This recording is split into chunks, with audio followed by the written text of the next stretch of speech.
Most women aren't actually scared of failing.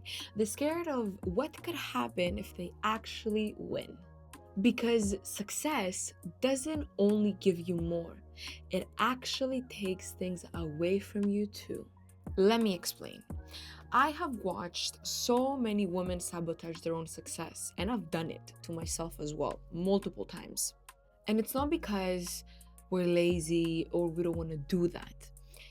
It's because honestly, deep down, you're scared of what could happen. There's a feeling of like a dangerous feeling. Let's talk about the hidden fear. Success means you're gonna outgrow people that you love, your friends, your family, your life partner, if you have one, and you're not gonna be on the same level as them. And then you're gonna have to switch your whole life around, your friendships, your relationships, clearly not your family, but you're gonna have to kind of distance yourself and it's gonna feel weird. It also means that you cannot hide behind your excuses anymore because you know that people see you. So you're gonna have to show up no matter how you feel. Another unhidden truth that people don't tell you is that for women deep down, they think that shit, if I become successful, maybe I'll be alone. Maybe nobody's gonna be there to support me. Maybe I'm not gonna find the guy that I want. Maybe my friends are gonna cut me off. Maybe I'm gonna be alone at the top, and it is so wrong. Yes, you can feel alone, and I'm gonna tell you. Obviously, I had multiple moments like that where I started to do a couple of things that my friends and my family were not supporting at all. And yes, you're gonna have a lot of loneliness moments. And I'm gonna tell you exactly a quick story of what had happened to me when I started my online business. My friends and my family were not supporting at all. And if you've ever heard their saying that says, your friends or your family will always be the last ones to support you, it is so true. And I felt that in my core. Your friends or your family will always be the last ones to support you, not because they don't love you, but because they know the old version of you. They know the version that they don't know you've worked on. You have a version right now that you have worked on and who you are and what you believe and your values, the now values, but they are stuck in the past version of you, in the old version of you. So they're like, how can this person do that thing? Because they don't know that you're that person. You know what I mean? So, anyways, I was hanging out with a group of friends that I really liked at the time. You know, they were good guys. We had a good time. We were a good friend of people, whatever. So I had started my online business, and all of a sudden, everybody went quiet. Nobody was talking to me. Nobody was supporting me. They had told me to come out a couple of times, and I had told them no because this was just not my priority anymore. I wanted to focus on other things. I wanted to focus on my goals. And I remember that feeling. I was like, is that what our friendship was? Just, going out, having a couple of drinks, having fun, and just calling it a day? I said, okay, well, whatever, be it. And I remember I started to feel so alone. A lot of people were hating. Why are you doing this? This is not gonna work. This is not you. Just stick to what you know. Stick to your. I was involved in the hospitality industry and the hotel world, and everybody was like, stick to the hotel world, stick to your job, you're so good at it, you've came so far, why ruin it? And it was just a constant feeling of, okay, like, if you were to do something, I'd support you. If you were to do something, I'd be there for you. Why are you being a hater? And I said to myself, why would I allow these people make me feel this way? So I started cutting them off. And then clearly they weren't talking to me. But who would have thought that cutting off these people would have actually bring me so much more? And I've always said it that if you're gonna have to cut friends off because of certain reasons, then they weren't really your friends. They weren't really there for you. Let's also talk a little bit about the sabotage cycle and what comes with it.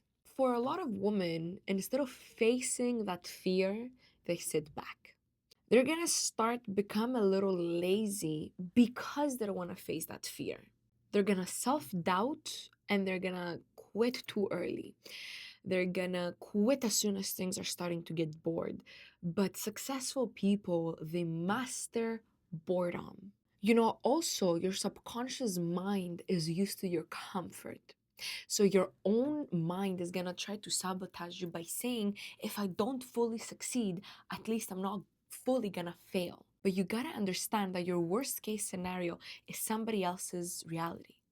Your worst case scenario is going back and working a 9 to 5, which is somebody else's reality. Your worst case scenario is having less money, which is somebody else's regular salary. So your worst case scenario is not even that bad at the end of the day. But you want to know what the real cost is? Staying stagnant, not moving, not living up to your potential, and not making the life that you know, and not making the money that you're meant to have. The version of you that keeps shrinking is the reason why you feel restless. Because being broke is one thing, but being broke and not living in your full potential when you know that this is what you're meant to be, this is what hurts the most. Now that we talked about fear, let me share a couple of truths about success that your favorite people on social media won't tell you. Yes, success is lonely at first and you will lose people, but you will also attract new ones, new circle of women, new mentors, new friendships that match where you are. So imagine, I want you to picture right now that you're here and your now friends are here. So there's a gap, right? There's a gap between you and them. But you let go of these people, bye bye. You throw them out in a better way. And then new people come in, and these people, they match you exactly where you are. And that feeling is such an amazing feeling. Growth is supposed to separate you from the old version of you. It's supposed to detach. Because let me tell you something. If I wouldn't have lost my old friends, if I wouldn't have lost my old friendships, relationships, and whatever the case might have been, I would have never been able to meet the people that I know today.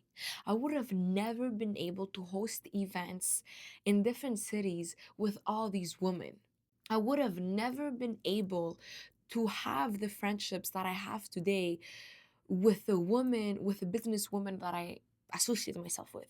I would have never been able to learn and get inspired from the people that I do today on my daily basis. You want to know how you can break that cycle of keeping you stuck? There are 3 things that will allow you to break that. Number 1, get uncomfortable with outgrowing people. The people that are here now, they're not supposed to come with you on the other side. Number 2, for God's sakes, stop apologizing for ambition. Not everybody's gonna meet you at your level, and you gotta make peace with it. Number 3, focus on alignment, not just on purpose.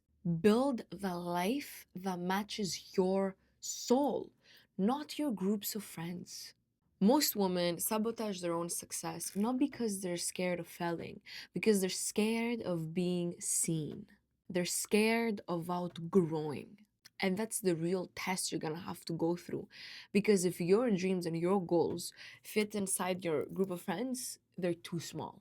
The question is, are you brave enough to lose the old version of you to become the woman you've always wanted to be? If you're ready for more unfiltered truth like this, just hit the subscribe button at the bottom on the video and come back for the next video because it's gonna be even spicier.